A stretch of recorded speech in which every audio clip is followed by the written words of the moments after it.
Sécurité au quotidien, je parle bien sûr des policiers municipaux cette fois, pas seulement les policiers nationaux, pas seulement nos gendarmes, les policiers municipaux qui sont appelés à la mobilisation aujourd'hui dans toute la France. Rendez-vous est fixé à 14 heures devant les préfectures de région. À Paris, ils défileront de la place de la République jusqu'à l'hôtel de ville en début d'après-midi. Et nous sommes en direct avec Thierry Colomar ce matin. Bonjour Thierry Colomar, merci d'être avec nous. Vous êtes président de la Fédération nationale des policiers municipaux. Pour qu'on comprenne bien, quelles sont les revendications qui sont portées aujourd'hui par les policiers municipaux? Oui, bonjour et merci de m'accueillir ce matin. Eh bien, oui, effectivement, les policiers municipaux sont appelés à se rassembler aujourd'hui à l'appel du collectif des policiers municipaux en colère. Et les syndicats représentatifs et autres qui composent ce collectif ont décidé effectivement d'un mouvement de grève qui se déroulera aujourd'hui. Alors, ça fait très très longtemps que les policiers municipaux sont en colère. Ça grogne un petit peu dans les rangs depuis de nombreuses années. En fait, ça fait une trentaine d'années maintenant que les gouvernements qui se sont succédés nous ont donné des prérogatives supplémentaires qui sont assumées. Ces prérogatives, effectivement, deviennent de plus en plus calcables sur celles de la police nationale et de la gendarmerie, en termes de sécurité publique uniquement, bien sûr, sur le terrain. La police municipale ne fait pas d'enquête, la police municipale n'a pas de service spécialisé comme peut avoir la police nationale ou la gendarmerie. Néanmoins, la sécurité publique, qui est assurée tous les jours par des milliers de policiers municipaux, est exactement la même et fait courir les mêmes risques aux policiers municipaux sur le terrain.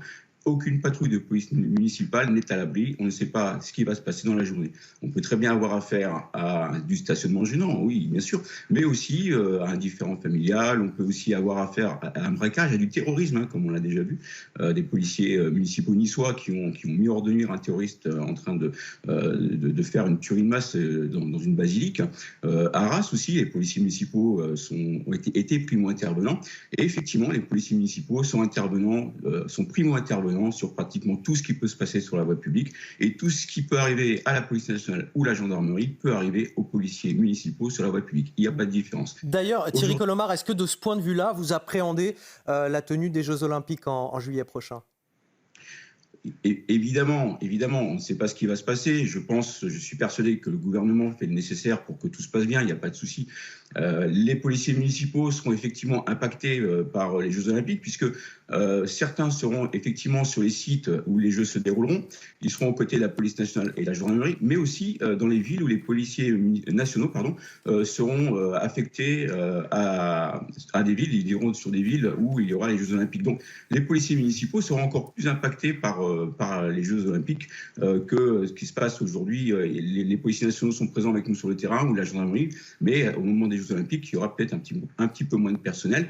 Et la sécurité publique sera assurée beaucoup plus par la police municipale qui le fait déjà beaucoup au quotidien. Une dernière question, Thierry Colomar, une dernière question. Est-ce que vous êtes en faveur du port d'armes létales pour tous les policiers municipaux?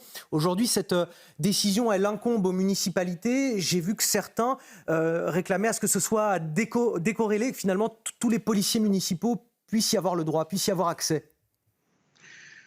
Alors, la question de l'armement, elle ne devrait même plus se poser. Un policier, normalement, égale une arme, mais effectivement, aujourd'hui, des maires n'arment pas leur police, c'est leur choix.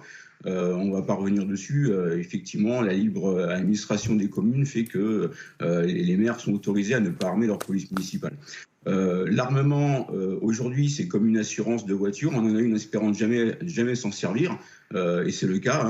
Et bien sûr, on est formé, très très bien formé. D'ailleurs, parfois même mieux formés que la police nationale Alors, je ne dis pas qu'ils sont mal formés. Ce que je veux dire par là, c'est qu'ils ont des séances de tir parfois beaucoup plus espacées dans le temps, tandis que nous, on peut avoir plus de séances de tir par an que la police nationale. Mais c'est une question de budget de commune, tout simplement.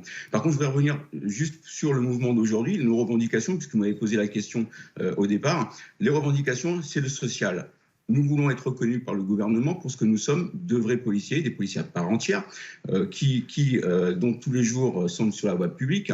Et bien, le problème, c'est que le social, lui, n'a jamais été étudié depuis 30 ans, que les prérogatives, elles avancent, mais pas le social. Et aujourd'hui, on a des policiers municipaux, qui peuvent partir à la retraite à 59 ans, comme la police nationale. Seulement, eux, ils partiront avec 950 € par mois. Et pendant que la police nationale elle va partir avec 1 000 € de plus. On entend vos 1 500 €. revendications, Thierry Colomar, président de la Fédération nationale des policiers municipaux. Merci d'avoir réagi sur notre antenne ce matin. Je le rappelle, le rendez-vous est fixé à 14 h aujourd'hui pour les policiers municipaux devant les préfectures de région. Il est 7 h 45 sur CNews. C'est l'heure du rappel de l'actualité avec vous, Marine.